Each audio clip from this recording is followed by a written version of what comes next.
হুজুর আমরা যে মুহররমের 10 তারিখে রোজা রাখি, এই মুহররমের 10 তারিখটাকে ইহুদিরাও সম্মান করে, খ্রিস্টানরাও সম্মান করে। নবীজি বললেন তাই নাকি? জি। এবার নবীজি তাদেরকে বললেন তাহলে এক কাজ করো, আমার কথা ভালোভাবে শোনো। ফাইদা কানাল আমুল মুকবিলু ইনশাআল্লাহ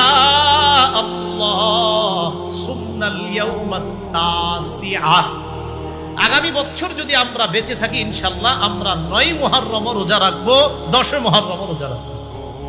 নবীজি কি বললেন? আগামী বছর যদি বেঁচে থাকি 9 মুহররম রোজা রাখবো, 10 মুহররম রোজা রাখবো।